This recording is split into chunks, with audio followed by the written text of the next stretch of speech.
Resta solo Tevez all'interno dell'area, fa fuori tutti Tevez, si apre la porta Tevez, gol, da dietro, Pirlo dentro,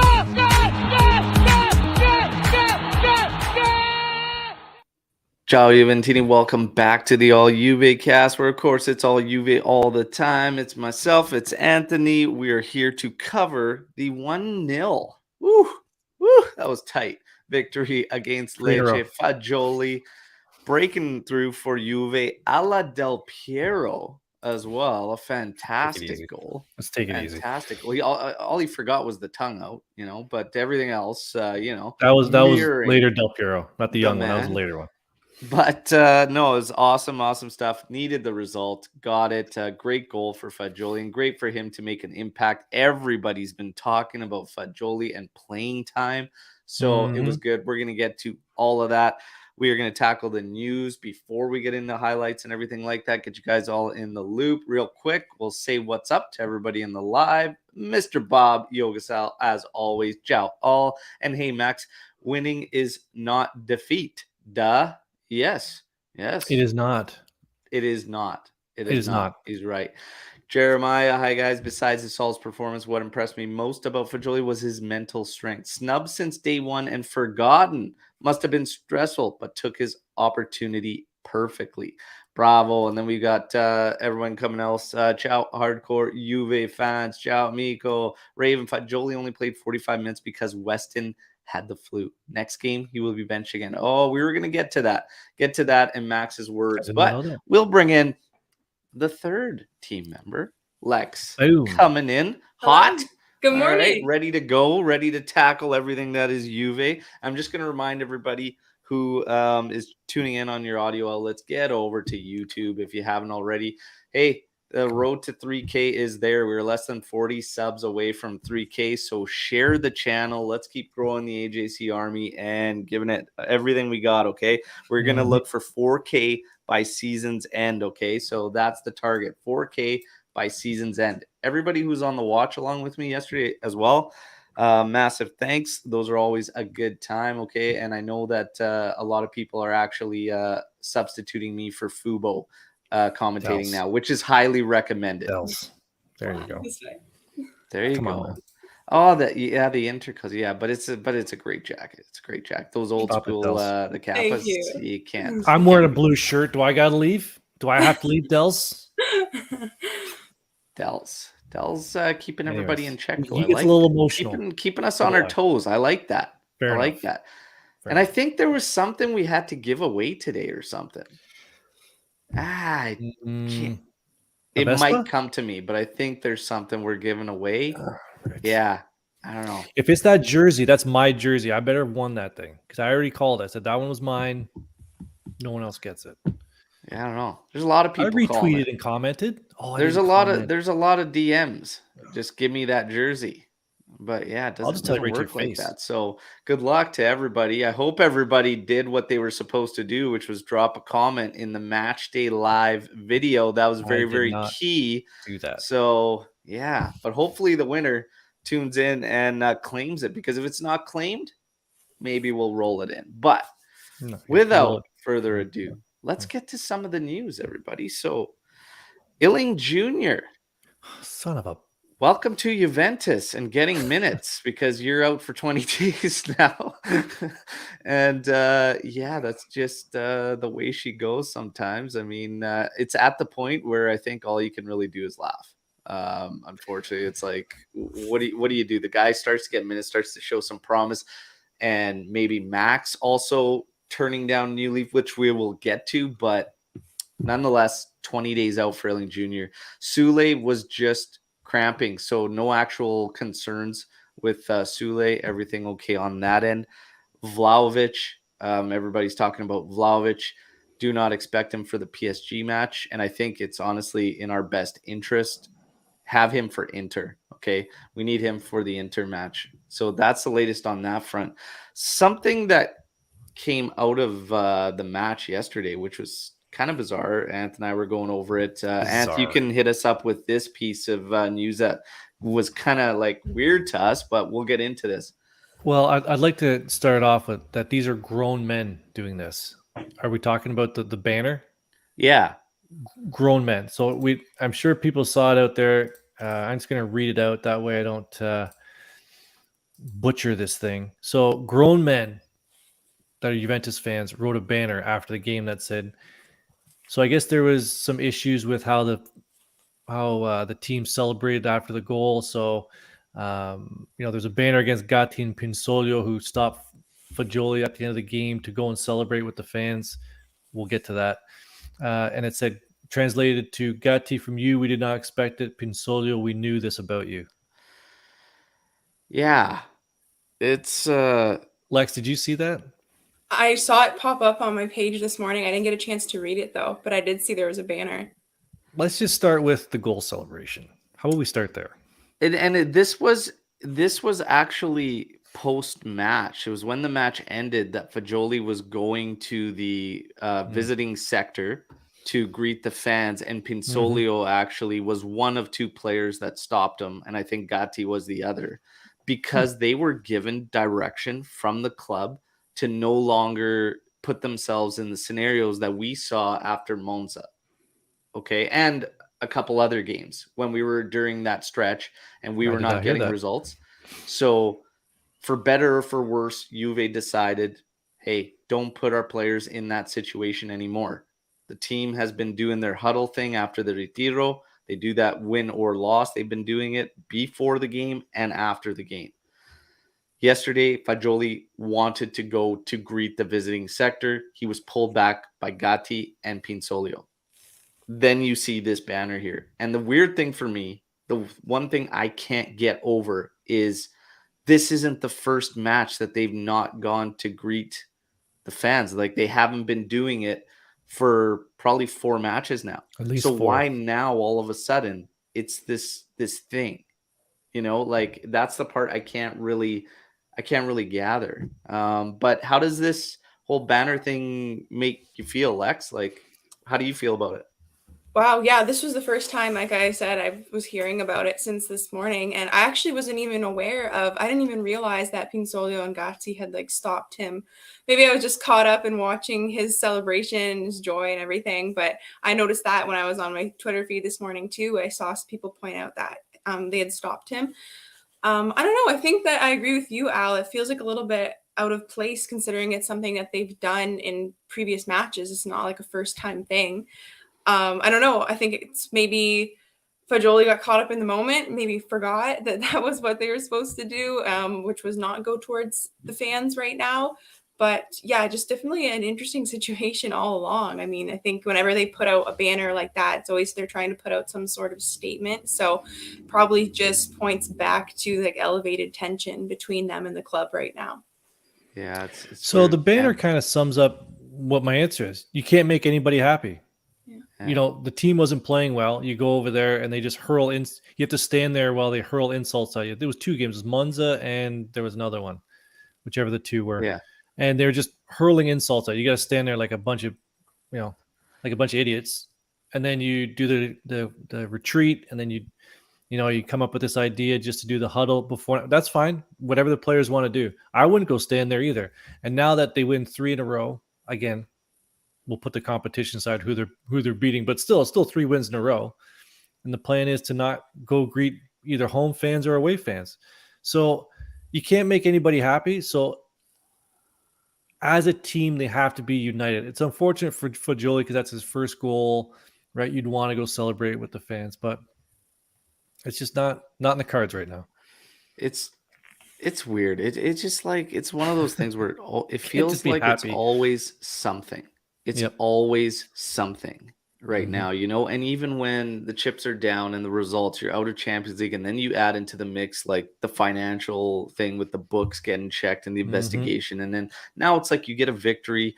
Fagioli, who's been struggling to get minutes, whatever, finds a great winner and played well. It's now something. It's now something else, and it feels like that all the time. As far as I get. Them making this decision. The one thing is they've come to this decision that they're not going to greet the fans or whatever, just put themselves in scenarios to get this lashing if that's what it came to or whatever. But if Fagioli decided on his own accord to go there and do that, I don't think it's the end of the world. I don't think he No. would have been reprimanded by the team, because it wouldn't have been a negative thing, because the team got the victory. He scored a goal and he went up to the visiting fans. So I don't think it would have been this negative thing against team instruction if he went and did that. And regardless, is it to the point we need to make a banner and put it up at the stadium and call these guys out? Like, is that really what it's come to? I don't think that helps anything. And it's just like, I don't know. There's bigger fish to fry at Juventus than whether or not these guys greet you or not. Yeah, is that a club decision or was it like a player's decision? You say That's the team thing. decision. We don't actually have the details, other than all I've seen is that it just said Juve, for better or worse, decided they were going to stop putting themselves in that situation. So Juve could be players and management and whatnot, or just simply management made that call. But one way or another, they're all under that understanding that they're not going to put themselves in that moment anymore. So it's just a weird thing, you know? It's a weird thing. And even us talking about it this much is strange because it's just, it's nonsense, and it shouldn't happen. There's always drama. But I personally do feel if Fagioli made the decision to go and put himself in that, unless it got heated or something, or wasn't going to be celebratory, then I could see Pinsoglio and Gatti walking over there, grabbing him and saying, hey, let's get the hell out of here, right? But if it was going to be a positive, I don't know why you'd stop him. I don't think he would have been. Speaking of nonsense, you should see our group chat sometimes. Now, nonsense going on last night. The match. Let's get to the match. We'll start with lineups and everything. Okay. 4-4-1-1 is what we were going to see. We know we had 9 guys out: Pogba, Chiesa, Ake, Jorge, Paredes, Di Maria, Deschilio, Bremer, and then Locatelli with personal issues. So you knew it was going to be interesting to see what he was going to put together. 4-4-1-1. That's amazing. I had to bring the list up. Sorry? I had to bring the whole injury list up, and you hit all of them. Oh, yeah, man. But yeah, my wife can give me some instructions of things to do around the place. You think I could remember? No. Like a grocery list of 4 things? I'm only getting 3. Oh, yeah. 3's the limit. Anything over 3, you got to write it down. Yep. That's the rule. Now, 4-4-1-1. Szczesny in goal, Cuadrado, Gatti, Danilo, and Sandro across the back. And then you're going to see Sule, McKennie, Rabiot, Kostic, and Miretti playing as that central attacking mid, kind of linking everything up with Milik up ahead. I actually said I liked it. I actually liked it. I was excited to see Miretti in that role. Something more centralized too. Sule on the right side, getting a start. Good stuff. I was pumped to at least see that and see something a little bit different in the shape. Listed as a 4-4-1-1, but it's a 4-2-3-1. What'd you guys think when you saw the lineup? How'd you feel about it? Go for it, Lex. Yeah, I agree. I was excited. As you mentioned, I was mostly excited to see Miretti in that role, playing like behind the striker. And I thought, honestly, looked like a pretty good lineup, have a pretty decent half. Like you said, considering the number of players we had out, thought we still put something together. I was excited that we saw Sule and Miretti. We got to see 2 youngsters that earned their spot in the starting lineup. I thought that was really great. I think, like most of the other fans, I was really hoping to see Iling Jr. from the start too, just because of that impressive Champions League stint. But I think that it was still a pretty decent lineup. Definitely didn't end up playing out that way in the first half, but we'll get into that. But at first glance, I thought it looked promising. Yeah. And? I fully agree. Just wanted to add into that. It's good that as we go through, we hear about obviously everyone saw the game, or if you haven't, a lot of the young players that got introduced, which is good to get some playing time. Unfortunately for Iling Jr., 20 days, but with 4 games, we have PSG, Inter, Verona, and Lazio. We're going to have to use them all with all these injuries. So it's good that they got into this game. Happy to see it. Yeah. Absolutely. Absolutely. We'll get to the game. We're going to recap the highlights, everybody, really, really quick, talking points, and then we're going to get to everything in the aftermath. So, first half, look, it takes 26 minutes for a bit of an opportunity. Quadrado flashing one wide. It looked like Milik was close to getting to it back post, but no such Was luck. that a shot or a cross?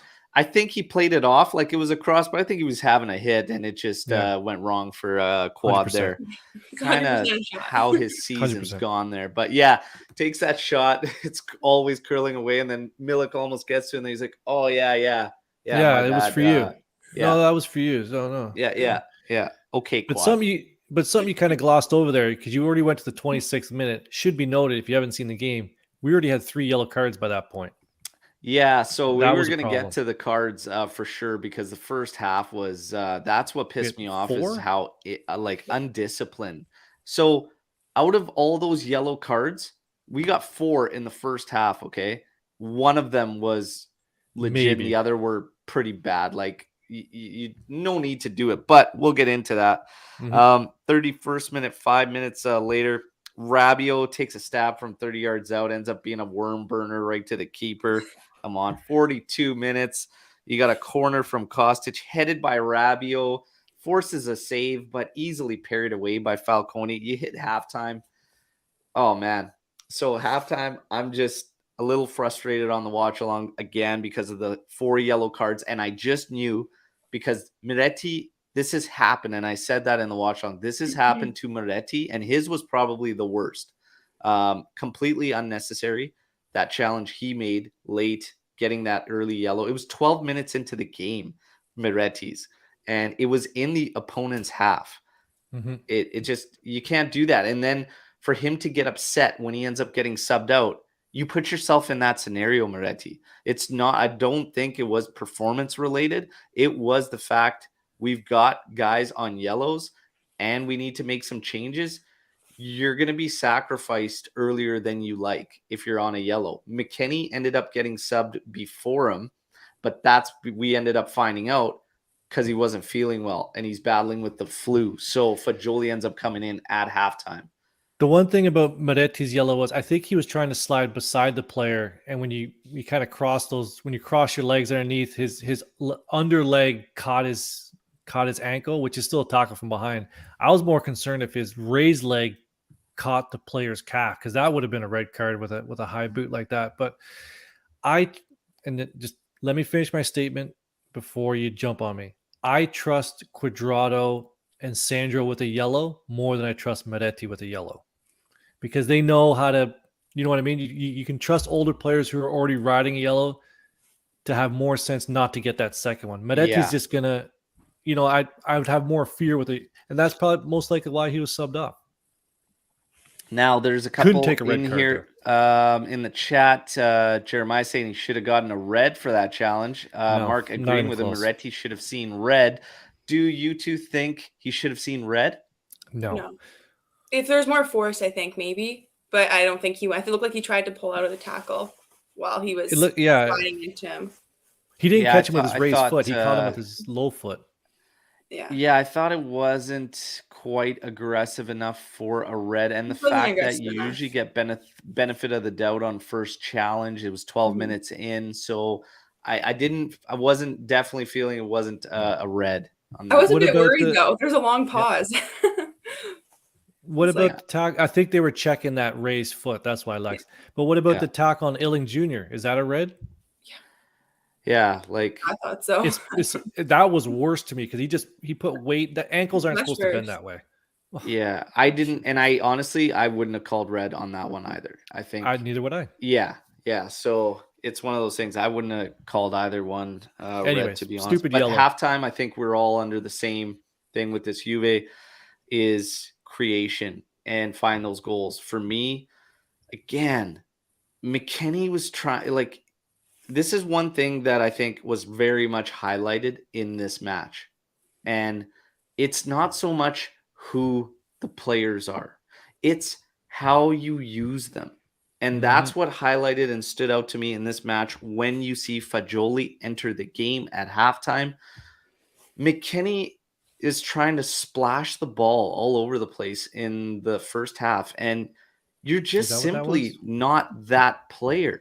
And when you're trying to be someone you're not, that's exactly what you're going to get. It was a horror show from passing from McKennie.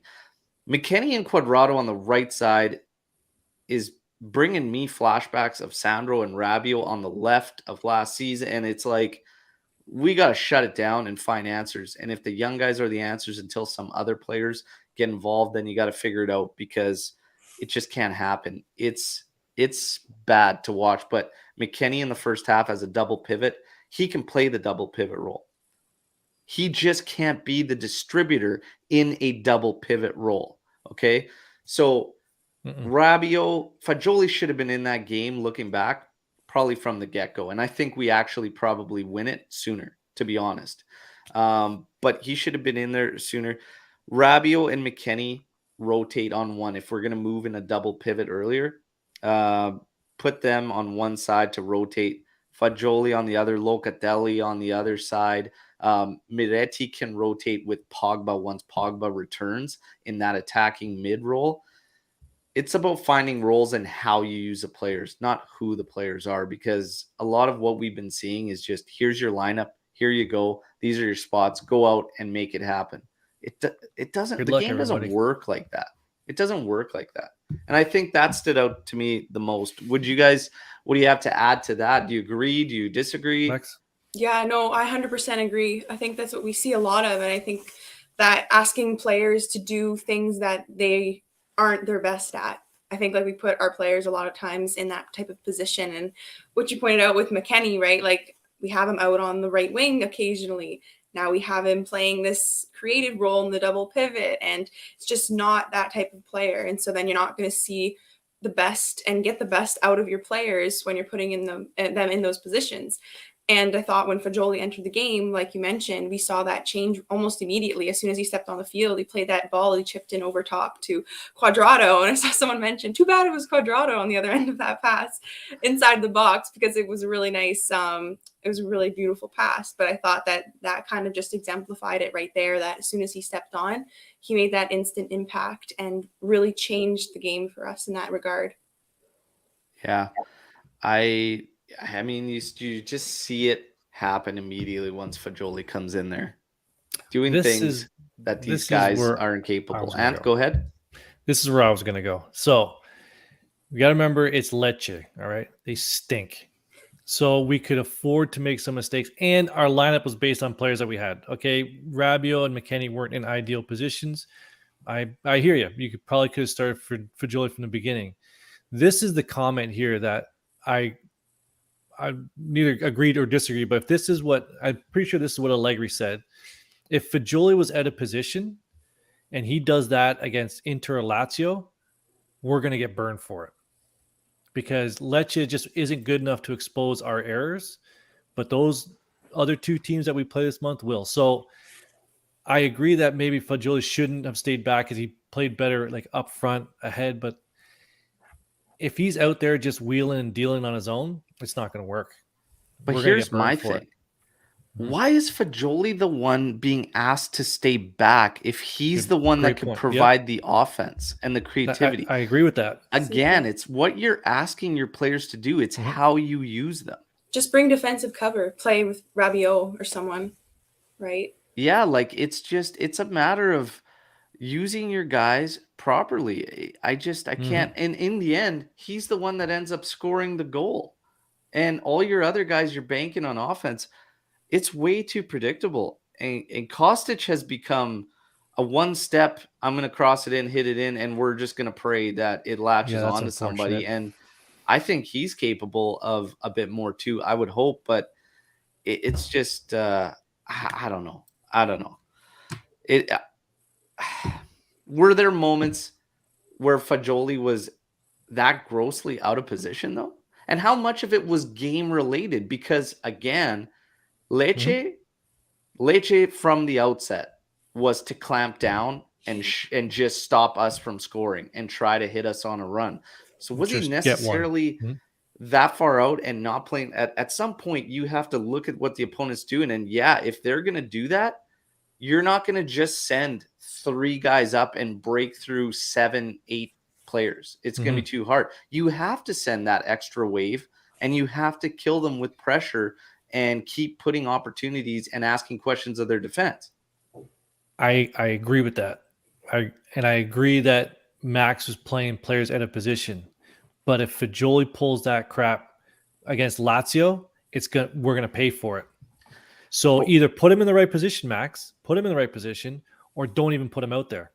But what I'm saying is it'll be a different game against Lazio because they will not clamp down. So he may not necessarily be in that position, like these positions. That's what I'm saying, is that this game allowed for that to happen. And Max is looking at it like, oh man, no, he's out. He needs to sit ahead of the defense.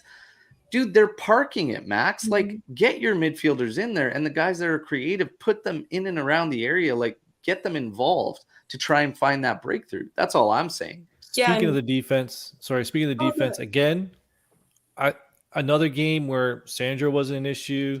Gatti played okay. The defense as a whole, Tech played all right. No issues. Yeah, and we're gonna get to all that and performances and everything right now. We'll wrap up this second half here. So 47th minute, second half, much better from Juve. Has to be 100%. Said. Much better. Start getting opportunities. 47th minute in, cross in, headed toward goal. Milik just misses deflecting that one in as well. 52nd minute, you get a great dummy from Miretti. Lets the ball go the distance to Milik. He then plays it to Miretti. Miretti slots it ahead for Kostic. Pass into Milik, and he tries to backheel this thing. Back post. Just stop it and smash it. I don't know if he thought there was somebody immediately on his back or there was no communication, but I don't know if you need to tell a striker to try and score from inside the, like, he was inside the 6, I'm pretty sure. Like, he was right there. That one was shocking to me. Anyways, we carry on. 63rd minute, Milik ends up cutting across the top of the area, having a short side shot. It was stopped by Falcone. And then 73rd minute, Illing again taking his man on, finding Fagioli. Fagioli ends up turning the clock back, reminding me of the Del Piero days. What a hit.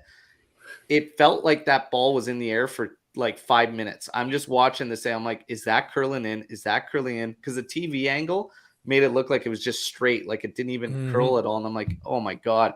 Hits the post, goes in. Absolutely losing it. 1-0. Get me the hell out of here, okay?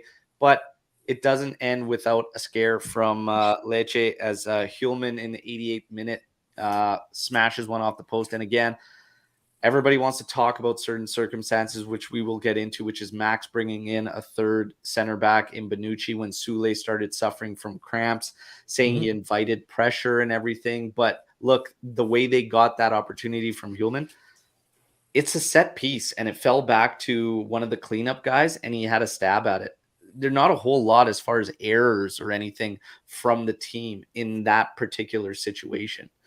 Not a whole bunch from them. And luckily for us, hits a post, goes out. That was as close as Lecce would get. And we see the 1-0 victory, third straight in Serie A.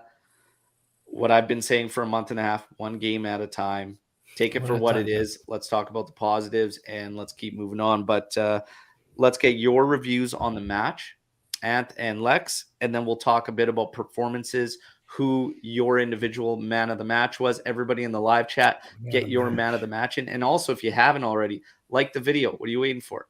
Hit that thumbs up, all right? And subscribe to the channel. Hey, we're on the road to 3K, less than 40. Let's go. Okay. Lex, you want to start us off? Sure. Go. Well, that first half was wow.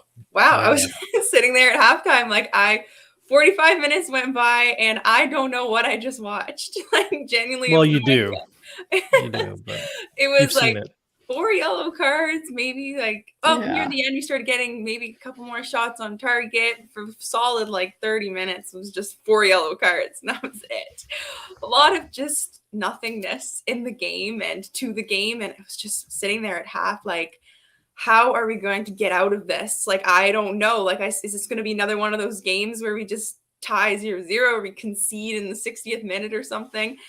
And then Fagioli came on at halftime, which ended up being, as we saw in the circumstances, McKennie was out sick, and seeing him come on at halftime was exciting because I think that a lot of us have been waiting for him. We're always like, we see him in advertisements. He's modeling clothing all the time, but he's not playing as much, right? I don't see that. You see saw that. him- I don't see that. we see him in more like ads than we do on Do the we? field. Oh, okay. So I was really excited. I was excited for him. I thought, well, this is a great opportunity. And I just kept thinking to myself, like, use it.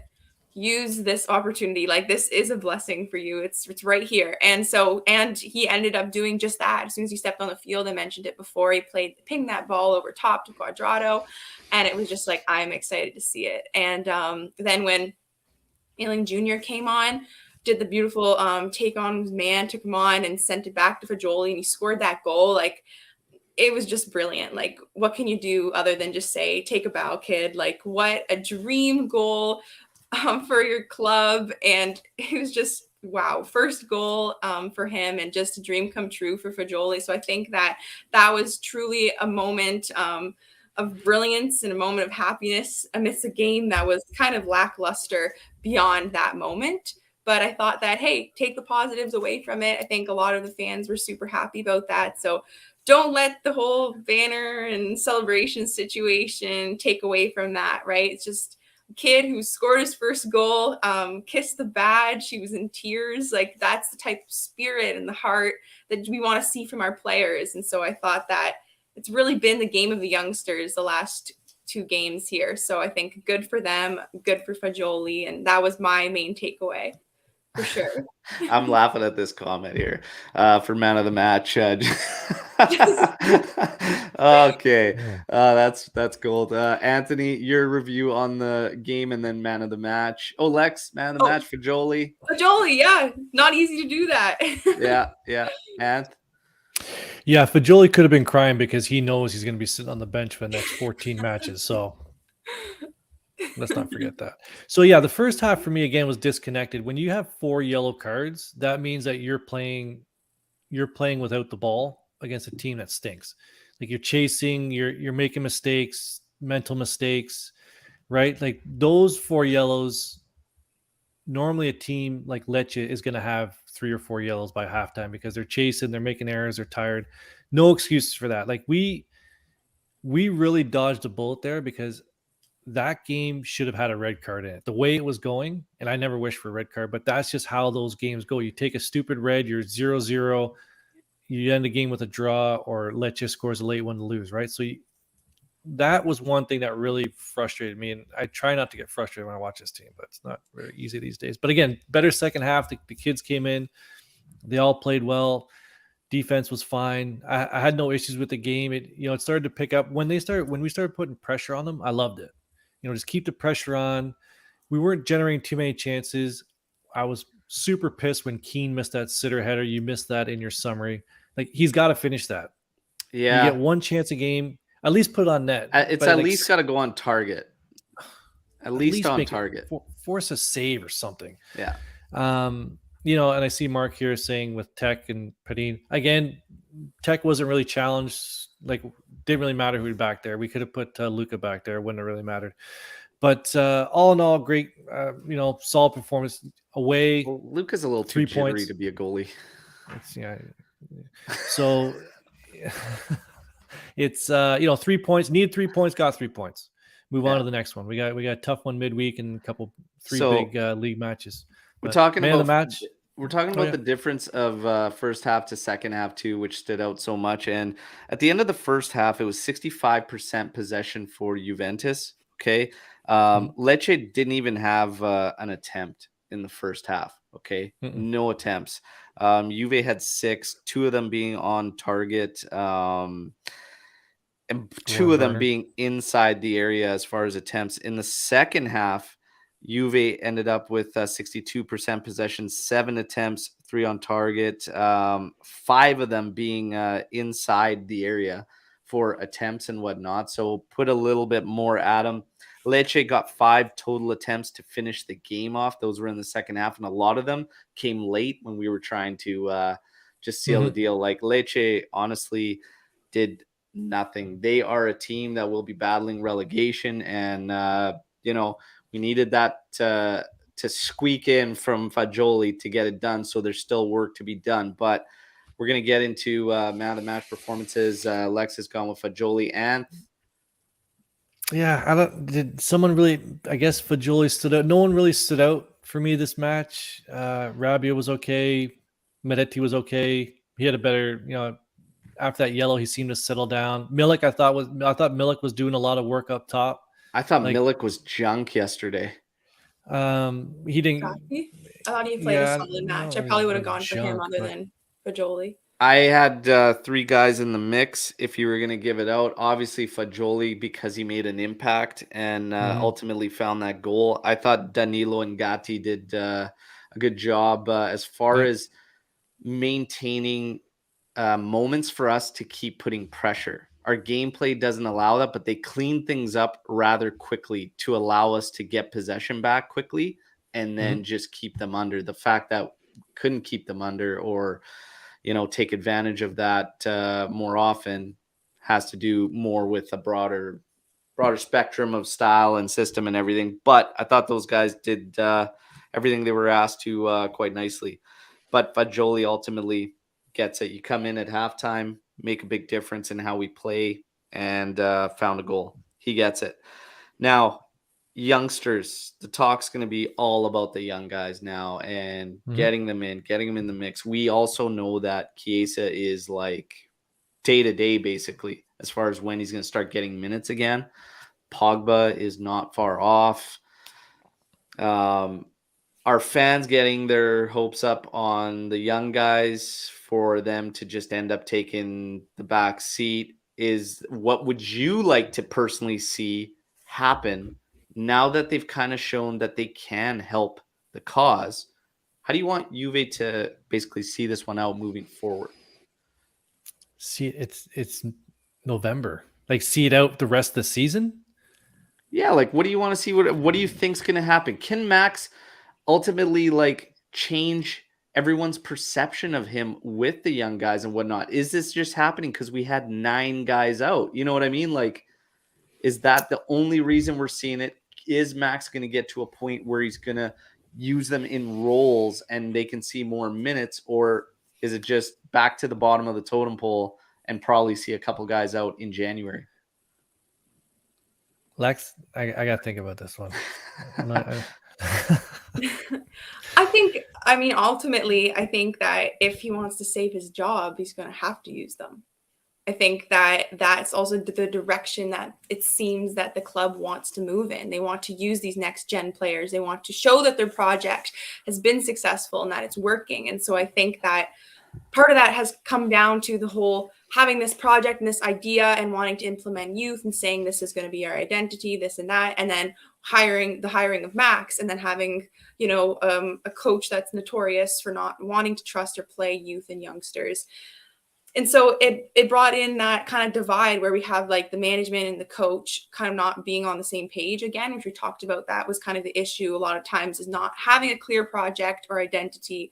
But I think that if this is the direction that they want to continue to take, and I think that it's proven to be successful in these last couple games where we've started to implement the youth more. We've been calling for how long for him to start playing these guys and giving them more serious minutes. I mean, I just think of that Champions League match where we almost went down. I think it was almost 5-1 at that point. They missed a chance, Benfica, and then Max went and subbed in the young guys, like giving them absolute garbage minutes. They just came in and almost turned the whole game around for him. So I think that it's going to get to the point where Max is going to have to use them and have to rely on them. So I do see him continuing to see the rest of the season out using these players.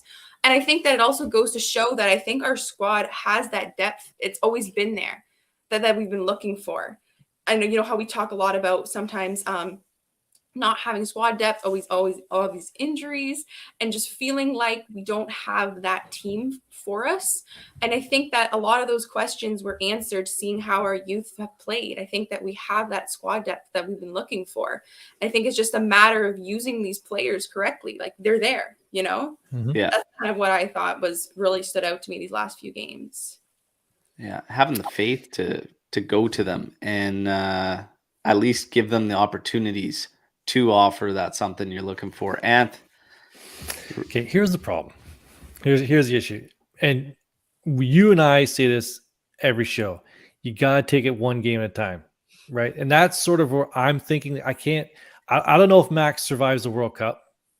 I don't think he'll survive the end of the season, but like, how is this team going to look if Max is not? You're asking me how's this team going to look if Max is the manager here in January, which I'm not convinced he's going to be. So we really have to take it. These next 4 games are going to determine whether he's going to be the manager or not. So if he's the manager, I agree that the young players should play more. I get it. But do those young players play over Pogba and Chiesa when they're back and fully fit? Like, well, here's the thing. I don't know that. I don't know that answer. So, but here's the thing. I get what you're saying, and I don't think it's a matter of calling them to start and be starters once everybody's fit. Okay. However, what I'm expecting is to stop running guys ragged and seeing them match in, match out, regardless of performance. So like when McKinney puts 5 dog shit performances in a row, I don't expect him to get a start. And if it is Fagioli, whose name is on that list, let's go with it. And I don't care who the opponent is. I don't care if it's Inter. I don't care if it's Lazio. I don't care if it's Napoli. If you're not helping the cause, then you've got to go to the back and it's the next man up. And that's what I need to see. And I feel like Max is it's always experience. It's always the same guys that he feels comfortable with for whatever reasons it is. But I feel that that's wrong. And then Kostic on the left side. Illing Jr. has provided you with an option to give this man some rest too, because he's almost played every single minute since he's come over to Juventus. It's true. And it stopped running our guys ragged. You have a team that has injury issues at the best of times, and this offers you some peace of mind that, hey, you know what? These guys can hang and they can help. I'm not saying, hey, okay, next match, everybody's out there. Fagioli, Miretti, let's bring up Barbieri. We got Sule. We got Illing. No. But what I'm saying is it's time to start rotating, keep guys fresh. And regardless of opponent, you can have faith in these guys. And the biggest thing for me, again, that stands out in this game, how you use the players. Okay, how you use them. Who is the player you're asking to be your distributor? Who is the player you're asking to be your ball winner? Who is the one you want to be your main creator? All of that has to work. And for the love of God, I think I'm done with Cuadrado. It's just something's got to, like, it's just over. It's over. Max has to figure out a solution. And again, if Sule can provide that and Danilo moves over to your right back position so that Bonucci, Bremer, once Bremer returns, whatever, I'm just done with Quad. I'm done with it. So Max trusts Quad defensively. And listen, I'm with you on that train. You and I were not on that train. And I think Lucci, he has a lot to do with this, change. But actually, no, it's just Juan's play. Lucci, I'm not giving Lucci credit for anything. Juan has not been playing well. But understatement of the century. True. But in Max's system, in his vision, he's doing what he needs to do defensively, because we haven't let a lot of goals in Serie A, right? You can't argue that point that we're not playing well defensively in Serie A. So in Max's vision, it's working there. But going forward, it's been a nightmare, man. It's been an absolute nightmare for weeks now. He stops so much forward progress on offensive plays. And a game like yesterday against Lecce, who's like, because you'll give a benefit of the doubt when it's a tough opposition, right? You can give benefit of doubt when it's a tough opposition, right?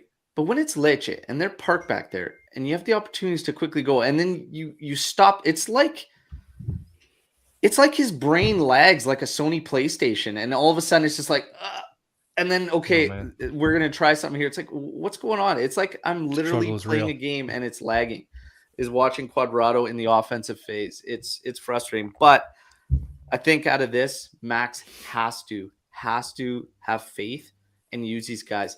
Now, a lot of people are talking about saving his job and whatnot and utilizing these guys. I honestly don't think there's any pressure from up top coming down on Max and who he uses and how much he uses them or anything like that. Everybody's going back to that. Remember that odd press conference with Benetti, Fagioli, and Sule when it was talking about our young The guys youth project, and integrating them and everything, and everybody's like, well, why are they doing this all of a sudden? Yep. And then he didn't play them. Yep.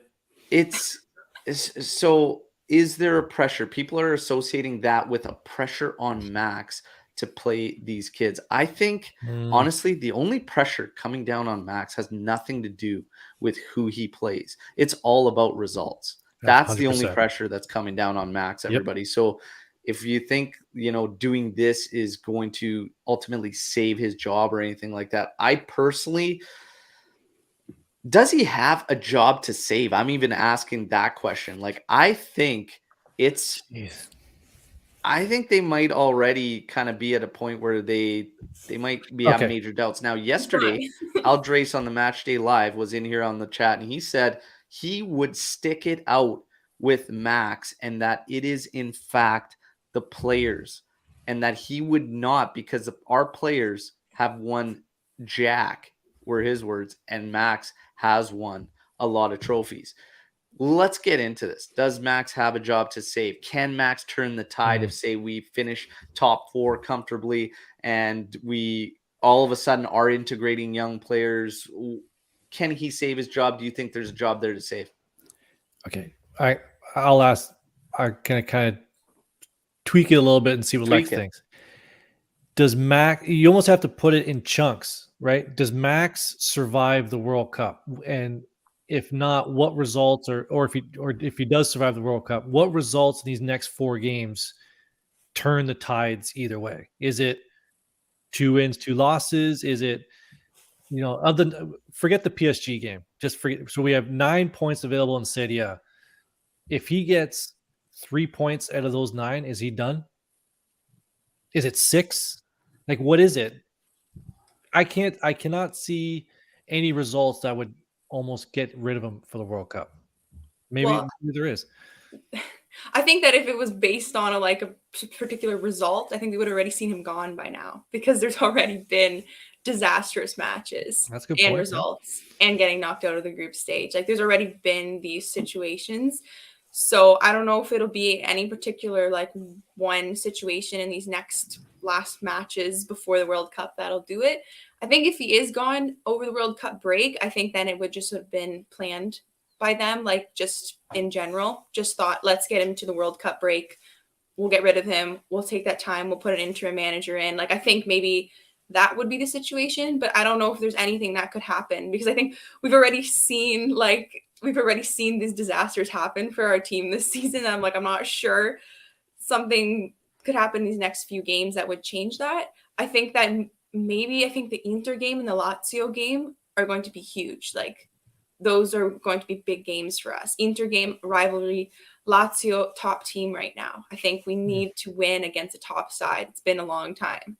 So you think there's no chance Max gets fired over the World Cup break? 0 chance. No, I think he does. But I think if he does get fired, I don't think it will have anything to do with the 4 upcoming games. I think it will just have already been predetermined. It's already been planned. Yeah. I think if he does get fired of the World Cup break, they just already decided that now.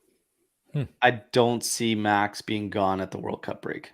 Not anymore. I thought maybe I think he's going to be there till at least June. Mm-hmm.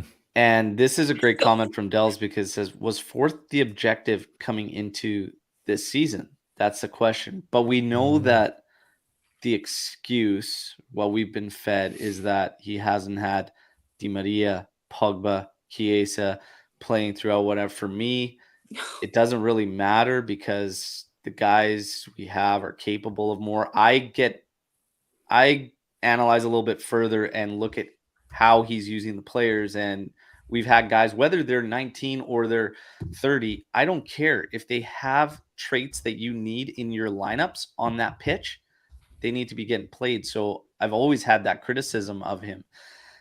For me, with Max, it makes me question the ambitions of this club. It really does, because I think he would have already been gone at any other big club that we're supposed to be included in, that we like to include ourselves in, that Agnelli likes to include us in and whatnot. Any other of these big clubs, he would have not even survived up until this point. 100%. Yeah. So the thing with what Dell said is, no, I don't think fourth was the objective, because Pogba was healthy, Di Maria was healthy, Vlahovic was healthy. They were all healthy. Chiesa was really the only one out, and we were going after Kostic. So no, I think the Scudetto was the actual goal. Hey, listen, Max may be a great salesman. He may be able to sell a ketchup popsicle to a woman in white gloves. Like, he may be that good that he can sell anything to anybody, and he's just selling his thing to keep his job, right? He might be that good, even though we're seeing like what the hell is going on in the field. To management, amazing salesman. You know, like those weird guys with like the brown suits at the used car dealership that sell you the 86 Pinto. Listen, and you're like, fine, I'll take it. Those guys, that's Max. If that's great stuff. If by some chance these guys come back though and they struggle, he's got absolutely no leg to stand on.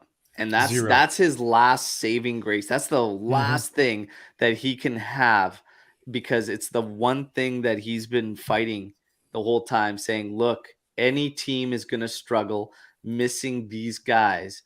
But the fact of the matter is, you have other teams with significant injuries that continue to just keep the wheels rolling.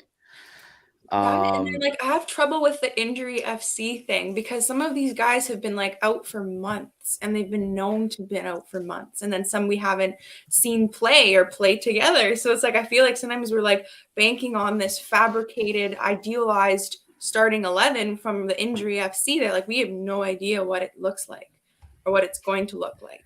So I feel like that is also what worries me too. And it's a player coming back from ACL injury right there. Like, it's going to take some time to hit top form again. And I think that that's going to be that's being understated right now. I think we're like, look, we have these guys missing from our injury FC. And it's like, I don't know, what is injury FC good? Like, is this our ideal starting 11 even when everyone's back? I don't know. No one knows. So, yeah.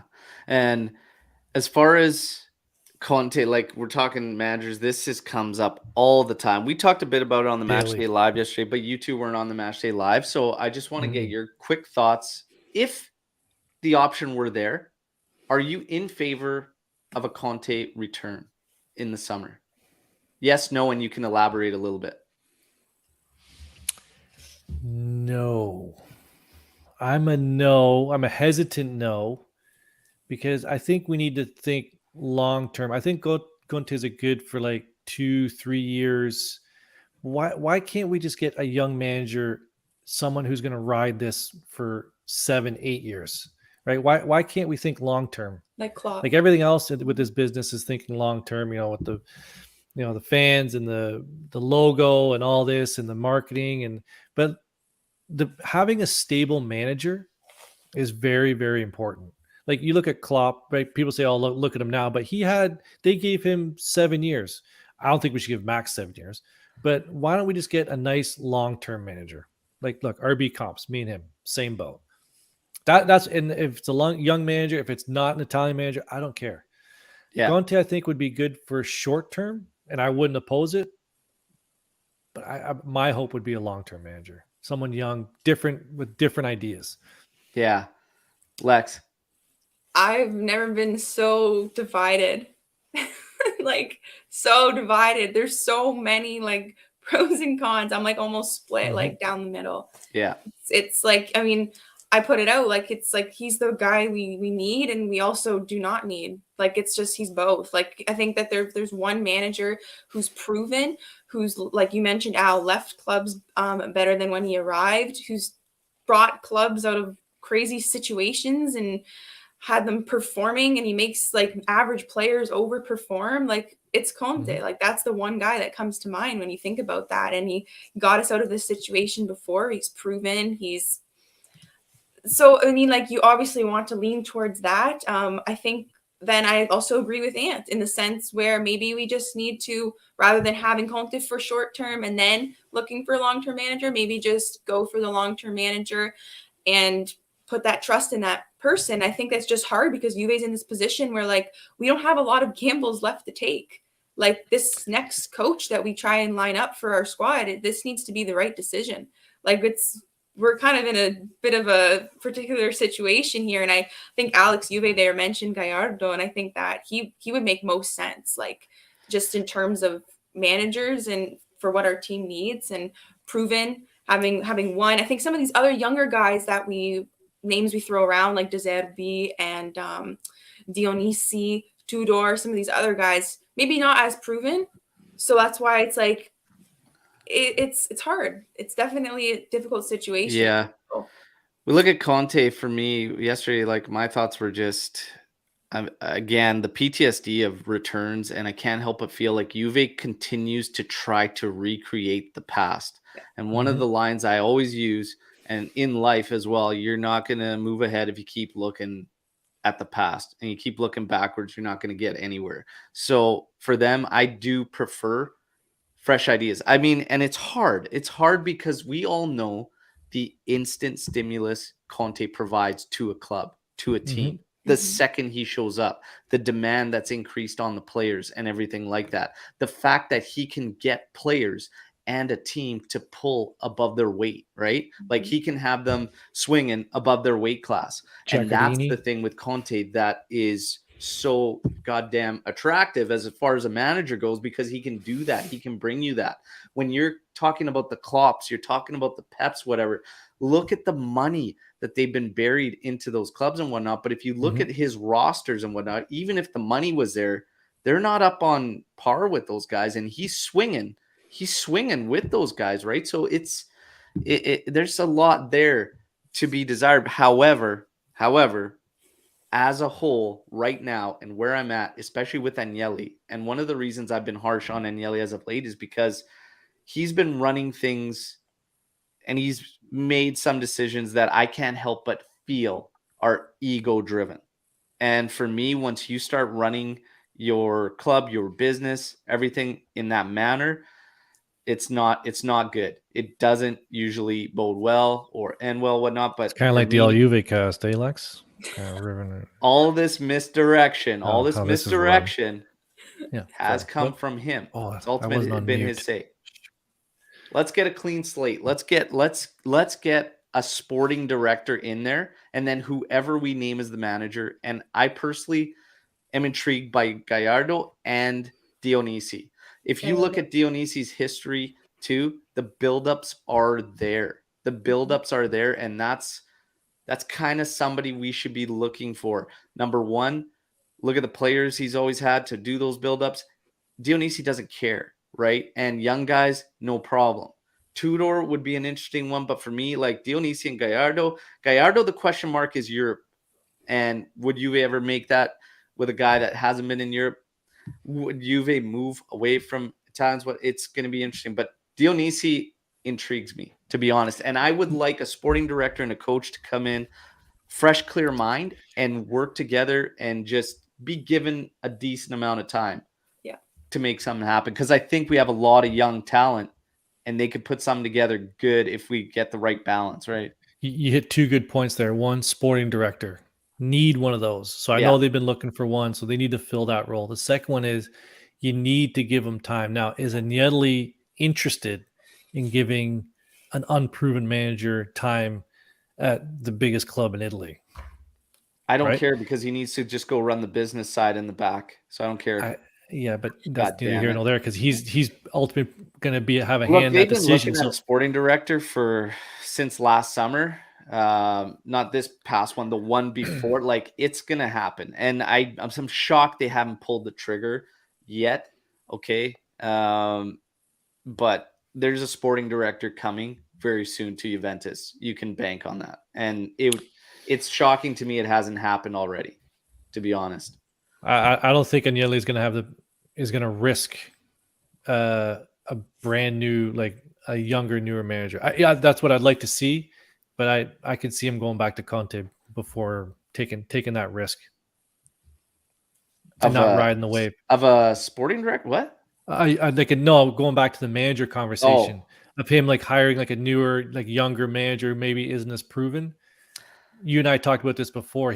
That's a big risk, and is Juventus willing to take that risk? And I don't think he's going to do it. It's going to be interesting. We might, but is it riskier to continue to try and, go back to the past and try and recreate the past? Like your players, your roster, everything's completely different. Mm-hmm. Do bringing those guys make sense to the roster you currently have? Like Max, we look at Max. What was the one doubt everybody had? The fact that we had so many younger guys. Mm-hmm. Is he going to be the guy? Like that was a big doubt amongst Juventini when he was named to return. And there was a lot of, I could think of so many that I interact with, like not only here, but on Twitter and everything that we're saying, because you and I, Ant, we know we can go back and we said, I would have never guessed it would be this bad in his return, especially second year. Not even close. First year, he got the benefit of the doubt. This year, it continues in big matches to just be one failure after the next, and it's got to stop. But the one criticism everybody had was we're bringing this guy back with the young guys, right? So it's just going to be interesting to see. We've got Storm the Barn, though. We're going to get into it. There's quite a bit in here. We'll start off with this from Apex. Is top 4 still viable? Absolutely. I don't see why not. Yeah, of course. Yeah. Napoli's kind of is going to be tough to catch. Milan's going to be tough, but everybody else, people are like, oh, look at Udinese and Atlantico, clown shows. They'll drop out of the top 7 soon enough. So when do we really play you got to Napoli? really it's Lazio. Like I think Atlanta was winning this morning, but they're a clown show. They'll fall off. Give it time. I think top 4. Let's put percentages on it. Percentages of Juve finishing top 4. How confident, Ant? 95%. 95%. Lex? 98%. 90? Top 4? Okay. 98%. Yeah. Top 4? Oh, I don't know. Wait, Al, you go first. 100%. Forget it. I'm going 100%. Al, you go first. What are we even talking about here? I'm like 95%. I'm right there. I don't see us not making top 4, to be honest. I don't see it. 100%. We're in there. Lex? Great question, though. Yeah, no, right now, until we start Alex. beating So the just higher to teams, I'm gonna paint say a little 75. picture here, as much as 40%, as much as we are, that shocked me, as much as we are struggling and whatnot, okay, 22 points for Juventus. Roma, game in hand, 22. Inter, the same amount of matches, 24. Lazio, 11 matches, 24. AC Milan, 26, game in hand. Like 2 points. It's tight up there for top 4. We'll get in there, but the big games will start to count, and that's where the doubts might creep up. So I can understand some being skeptical because he's got to start getting the job done there in those big games. Lex, throw a percentage down. Come on, right now. This is gonna sound so low. I'm gonna say it's a 50-50 right now for me. It's not a 50-50. 50. I don't know. You stink. I need to see more. I still need to see more. I'm not convinced. It depends. Lots of variables. Is that the first AJC on AJC crime of they stink? Did Lex receive the first you stink internally? I know. I've given it to Luca. So. Oh, Luca's Luca's a safe bet to get 100 of those. Okay. All right. 50-50. Let's get to this. Wearing intercolors, aren't you? Predicted lineups against PSG and Inter. Will we see Chiesa, Vlahovic, Di Maria, and Bremer? I do not expect to see Vlahovic for PSG. Chiesa, maybe a couple minutes, like a cameo, if anything. But if he doesn't get a cameo and whatnot, like here's the thing with Inter that's going to be interesting. For PSG, it's very hard to put out a predicted lineup because we'd probably have to wait a bit to kind of see who's going to all be fit and everything. But is that Wednesday or Tuesday? Man, depending on who's fit, are they just getting back? And you got to fire it through at Inter. For me, it's best player available. These young guys in the middle of the park. If McKennie gets over his flu, I wouldn't play him against PSG anyways. Rabiot, are you going to need Rabiot against Inter? Probably. Yeah. Probably. But what's your pivot going to be? Locatelli, what's going on with this personal situation? I don't Can't know. find anything on it, and I'm afraid there's to ask. not and a whole search lot for we it. can find here. Illing Jr.'s out for 20 days. On the left side, Kostic will be out Kostic. there. Moise Kean against PSG to save Milik and potentially Vlahovic for Inter. I would probably go that route. Probably start Kean, to be honest. Up top, if we're going to play a one-man up top, Miretti, I would probably have him follow up and play as your attacking mid. On the right side, again, a lot of question marks. Sule, if he can go, I'd go again with him. Miretti and Sule probably keep it to a couple youngsters, but Fagioli, if Paredes isn't in there, Locatelli isn't in there, I'd like Locatelli in there. And then another two-man pivot setup, one attacking mid up there with Miretti. It's tough. It's tough, but two-man pivot is a way to go. This Regista thing too is like laughable anyways, because our Registas touch the ball less than our mids in a full game when we play a two-man pivot. And they actually, imagine this, passed amongst each other yesterday, whether it's Lecce or not, but it's too hard to do these lineup things right now with so many question marks as far as who's fit. Would you guys agree? Yeah, I don't even know how you even come up with something. Like, who the hell are we going to put out there? The good news is that this game and the next game are both home games. There's no really delay in travel.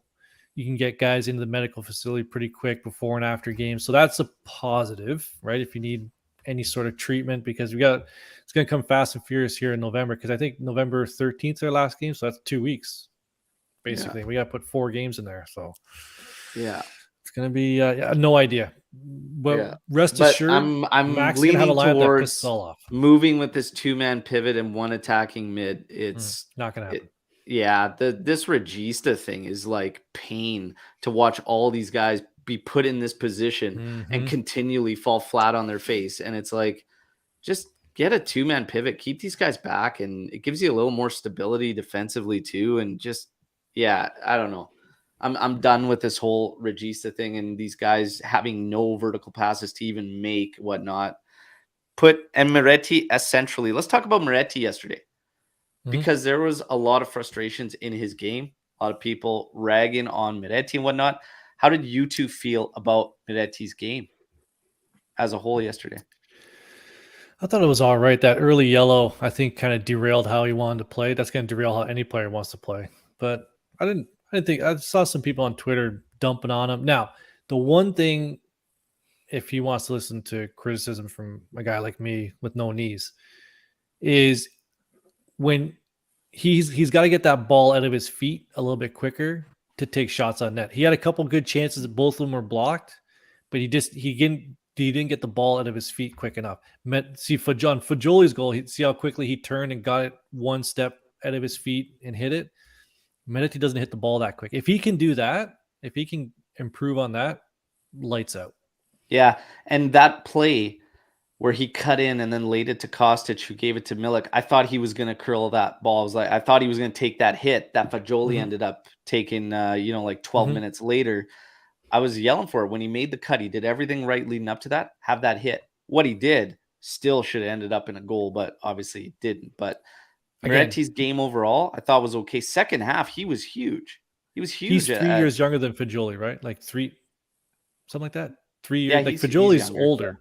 Yeah, like by about 3 years. So let's just pump the brakes a little bit. And to be honest, even in the first half struggles, a lot of the chances we did get and create actually had Miretti and Sule. That's right. As part of that buildup and that startup. So it's really hard to be all in and giving him that much flack. So I think everyone needs to take it easy on Miretti. Lex, your overall view on Miretti's game yesterday? Yeah, I agreed with both of you. You covered it well. I think it was I thought it was a little bit exaggerated, the criticism on him. I honestly didn't think it was that bad of a first half from him. And I thought that honestly, no one looked good in the first half. So, I mean, yeah, I didn't have anything other than that. I thought he turned it around in the second half, like you said, Al, and then really turned up his game. But and Fagioli has a whole season, with City B under his belt, but he played well last year, right? So let's he's more polished than Meretti for sure. So But give him time. this He'll be next fine. question, Storm the Barn, is gonna, I guess, lead Uh-oh. into formation talk, Oh, which is no. good because this is a good segue to the Moretti thing because we saw him as more of a central attacking mid, kind of like a trequartista and whatnot, somewhat. Still hug the left flank a little bit too much, in my opinion. But with Chiesa coming back soon, would you try Kostic as a left wing back? So I guess this looks at making it a 3-5-2. Mhm. And Kostic has played left wing back prior to coming to Juventus and whatnot. If I look at the alternative, the immediate answer for me is yeah, sure. Why not? Why not Kostic as a left wing back? Do we think we're going to suffer too much defensively? Potentially, the rest of your lineup would have to round out properly. But Well, we're in that 4-3-3 as a left back in a 4-3-3, maybe not. Probably not. If I want to play him as a left back with 2 center backs, no. Left wing back with 3 center backs, probably. But, where does that put Chiesa in a 3-5-2 if you have that formation right there?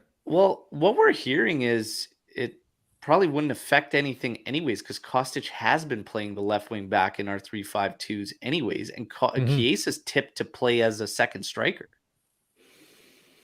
next to Vlahovic up top. But if you go 4-3-3, like what's the thought? Like eventually a trident of Vlahovic, Di Maria, and Chiesa with Kostic as a fullback? Jeez. Or as in that middle, I guess Because you can't play in lately that middle in three. our 3-5-2, he has been a left wing Yeah. back with a I'm not lot of convinced this- offensive, leeway because of the 3 center backs. Are you convinced? I think the main thing I'm okay with Kostic over there. My concern is Chiesa that second striker. I don't think so. I don't think he is either. No. That's why I think, honestly, I'm okay with what we saw yesterday because it is basically a 4-2-3-1. Mhm. And I would continue in that direction, personally. 3-5-2 came about as of late. We started getting results, and it was better than what we've been seeing. But once you start getting these guys fit and these guys playing in there, and even after seeing what some of the young guys can produce, I think it makes sense to kind of keep going that route. I would push for the 4-2-3-1, 2 base midfielders. I don't like how we play when we have a Regista in there. I don't like how we play. The other 2 just abandon him, and they just move so far forward, and they take themselves out of the game. I don't know. 4-2-3-1 or 3-5-2, what would you do? Lex? Like with the guys coming back? Yeah. Ooh. What do you think is going to be better for this team? Do you want to see them continue on with the 3-5-2 even once Chiesa enters the fold? Do you want to see us go to something similar as yesterday? I know it was listed as a 4-4-1-1, but it's essentially a 4-2-3. Yeah, I do like 4-2-3-1s. So I would say, like, I don't know, just get the best out of Chiesa. I think you've got to keep him in that wing position. Yeah. So I think I would go with that still. But either works. It depends who you play, depends who's available and whatnot. But yeah, 4-2-3-1.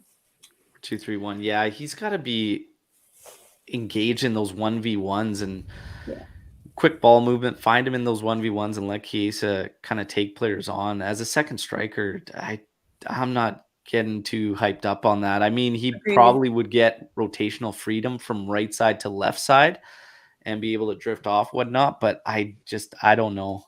Even Di Maria was playing second striker for us a couple times this season, and it was weird. It was weird. You want him to be receiving the ball facing forward, and you want to catch him on the run, driving forward. That's what you do on the wings. Like, I feel like that's more difficult in the second striker role. Yeah. So the good news is that, so if we're expecting everyone to come back in January, and from what we're reading here, I think Max is also going to have to be like tweaking the lineup. So we come back to Cremonese, Udinese, and then we're at Napoli. That's going to be a tough one. And then Coppa against Monza, and then Atalanta, and then Monza. Then February, Salernitana, Fiorentina, Spezia, Torino. So other than the Napoli match, there's really room for experimentation. I think a couple games to figure out what the best lineup is. So I think we're going to need it. We're going to need it based on who's coming back, who's in form, who's coming back from the World Cup healthy. That's going to be a big thing. So the schedule lines up pretty good for us to tweak it if needed. Yeah. Let's see. November's coming up very quick here. We take a look at the schedule. Obviously, we know we got PSG, Inter. That Inter one, Jesus Christ. I don't want to think about anything but a victory. Beat Inter. Okay. Hellas Verona and then Lazio. Obviously, Lazio is the last match before hitting the World Cup break. Okay. And then we kick things off again January 4th against Cremonese. So the World Cup break too, guys like the Italian players, it well sucks. Rested. Italy's not in the World Cup, but rested, a little bit of an advantage for Juve in terms of the Italians and whatnot, but obviously other teams across the league with Italian players as well. But I don't know, PSG, Inter, Verona, Lazio. Mm-hmm. Inter, Verona, Lazio, how many points we come out, do you think, realistically? Everybody in live chat, how many points do you think Juve pulls out of those three matches? Inter, Verona, and Lazio? 5. A win and 2 draws. Win and 2 draws. Okay. Lex, what do you think? I'm going to agree. I'm going to say 5. Okay. We got some 3s in the live chat. Alex hotboxing his apartment. I see 9. We've got 4, 6, 7, 5, 6, 4. I like it though, Alex. I like the positivity with the 9. George coming in here with a 9 too. That's great. I think I'm going 6. 6 out of 9 points for UA in those 3 matches. 2 of those are going to be wins. I'll let you determine which 2 are going to be wins. I think 6 points. And honestly, I think 6 is probably we need 6 out of those 9, to be honest. Anything below 6 is going to be problems for Juve moving forward, I think. It's early on, and everybody's saying it's early on, but points are pretty important to us right now because of how tight the race is up there. And you got to start getting the wins against those bigger teams. Okay, so we got to get 6 points minimum out of those. PSG, what are we looking to take out of this last Champions League? We know we're bounced out of there. We're trying to get 3rd for Europa League and whatnot, but this is going to be a tough task against PSG. Obviously, them and Benfica are going for the top spot in the Champions League. This is going to be a tough one, any way to slice it. Even if guys are fit, we're trying to find rhythm. You could see chemistry lacking. It's tough. I feel for a lot of the people that bought the tickets for the game that are now kind of so deflated because we're already eliminated out of there. Look, make the most of it. It's always still great being at a stadium and whatnot. You're still going to see class players and everything. It's just make the most of it. But this game, RB Comps, pointless game. We've been talking about, and I wanted to get into this PSG game because if we have to go in with the youngsters and you let them play, I think even if the scoreline takes a turn and whatnot, it could be big for those young guys to play in a game like that and whatnot. And even if it turns like that, and really what it comes down to is the mentality of those guys and what they're being told by their coach, by their manager from up above and what's bleeding down. Because if you treat it in the proper manner and these guys go out there and they do something, anything, whatever, even against Benfica, that was a big lift for them scoring those goals, whether it's in garbage time or not. It's big because that feeling amongst themselves, that confidence starts to pick up. Against PSG, there's something out there for a guy like Moretti to gain and really get out of it and whatnot. Illing, if he was fit, but Sule has a lot to get out of it. So I don't think we could say it's a pointless game. I think there's something valuable that can be there to get a couple of youngsters in that lineup and just show them, hey, this is where we want you eventually to be. Like, this is now, where you need to go, what you need to get out of it. So I don't think any game for that matter is truly pointless. What do you guys think? Well, do we want Europa League money or not? Right? You have to assume, you can't assume that Benfica is going to go into Israel and get a win. There is a chance that they'll draw that game. If we lose and they draw, we're out. We finish fourth. So you have to go for a point. One thing, you have to go for a point, and you have to go for not getting embarrassed in front of your home fans, a sellout crowd.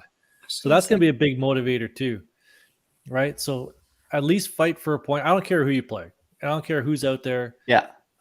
As long as they, like you said, as long as they show that fight that they show at the end of the Benfica game, whatever players bring that out, I don't care who it is, put them in for this PSG match, because PSG is going for points. Don't kid yourselves. Yeah. It's not points that they want to win the group. Yeah. Totally agree. Like, if anything, play for pride. And like you said, Ant, if the youngsters are the players that are bringing the most of it, then play the youngsters. Play whoever is going to show the most heart and pride in that moment, because it's a sellout crowd. It's at home. Like, I'd still like to beat PSG, whether or not it counts towards anything or not.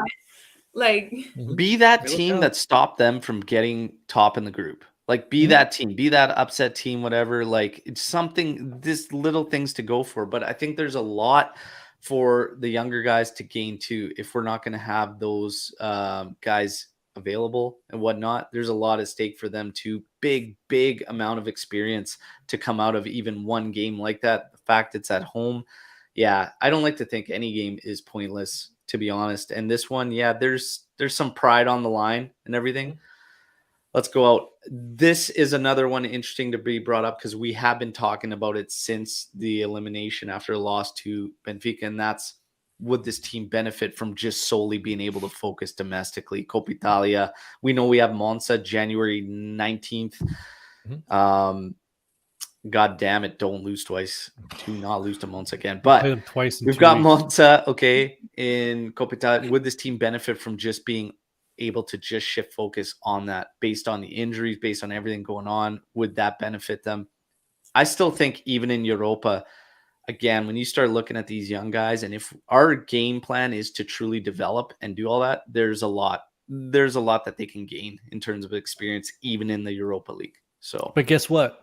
We got a pregame and postgame midweek. So I bet you we're going to tackle those questions. Hell yeah. So everybody, we're going to wrap things up, but I feel like there's one last thing. Where's my jersey? Your jersey? Yeah. It's on the wall behind you. There's like 10. A little bit more, maybe 15. No, mine's sitting right. I can see it. It's right there. That's mine. Yeah, so we got a winner. We've got a winner. Okay. Mm-hmm. Somebody's taking this bad boy. This bad boy. Camera's having problems deciphering if it wants to focus on the kit or me. Camera looks like my eyesight. Looks like Luca's eyesight. Beer goggles, I call it on the camera setting. Lou. Beer goggles. Poor Lou. How's Lou doing? I got to check in on Lou. Banners. Congratulations to the winner of this kit. Now, you have to claim it. I haven't seen this individual in the live chat. They were all over the lives yesterday. Okay. Mm-hmm.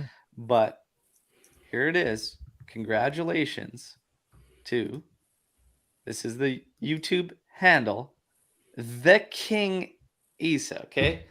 So you are the winner of the Self Hero kit. However, congratulations. You have to claim it. You have to reach out to us. And there will be a limit.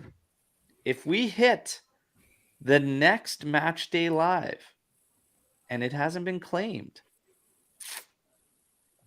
it's back in play, everybody. It's back in play. And also, don't get fired up. You're rigged. Yeah, relax. Come on, everybody. take it easy. Take it easy. Jeez, we've given away we had 3 kits just went out when Bremer got deal, because I didn't think it was going to happen. We did 3 kits there. This is the 4th this season already. It's early into the season. Take it easy, okay? I've got. It sounds like everybody knows who this person is. I have no idea who this person is. We got Rigged. we They obviously know who that is. Yeah, it's just gonna stay here with me. That's Yeah. just my alias. So we've got more kits coming. Okay, there'll be more giveaways. Relax, everybody. Relax. So King Isa, reach out. Congratulations. You're the winner of the kit. Everybody else who took part in the watch along yesterday. Okay, another investigation. Now it's the all Juve Yeah, we catch. don't We have time got for too that. many investigations. Yeah, I know. Take it It easy. was a lot. Everybody who was on the watch along with me live yesterday, big thanks. Okay, amazing time, regardless of result, the games, how they go, and everything. It's always a good time. Appreciate the support. Everybody like the video while you're here. Okay, after the video is done recording and streaming, drop a comment in there because it all helps. Okay, and last but not least, for the World Cup, we're gonna have some fun. Okay, you all are gonna choose an AJC team member without knowing what teams we have divided from the World Cup, and there's going to be prizes involved too. Okay, so we're going to randomly draw teams, and each AJC team member will be representing World Cup competing nations, and you pick the team member that you want to roll with. Okay, and we're going to call it the AJC World Cup Ride or Die. Okay, so AJC World Cup Ride or Die. Pick your team member, and that's going to come up pretty soon. We're going to have fun with that, and you're going to roll with that team member, and we'll probably do some fun shows throughout the World Cup, and we'll follow these nations and stuff. But that's coming up too. And no joke, that this is the first that Lex and I are hearing about this, by the way. So I don't know how. Well, you guys don't have a choice with this. Is really, man. Fair enough. We're in. Lex, we're in, I guess. Sure. Lex, what if you don't get Argentina? You think Lex is probably shooting for Argentina? I have to get Argentina. I think Alex P rolling with the old man. Hey, I guess there's two old guys. What I mean, the oldest man. Sure. See, George knows. I need Argentina. All the jitters are going to roll with Luca. Lucci's just going to have bots. And we'll see how it turns out. But we're going to have a lot of fun. And then, of course, Movember.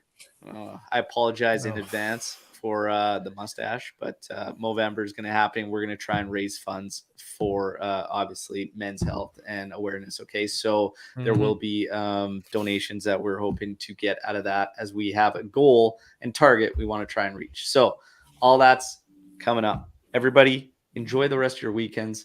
We'll be back for the match day live ahead of the PSG match, and we'll get into more news and everything surrounding Juventus and see what our lineup's going to be and what to expect. And then Inter is the big one. Everybody loves the Derby d'Italia, and we have to beat Merda. All right. We'll talk to you all real soon. Thanks again for the support. Fino alla fine. Forza Juve. King Isa, you have a couple days, my friend. A couple days. Okay.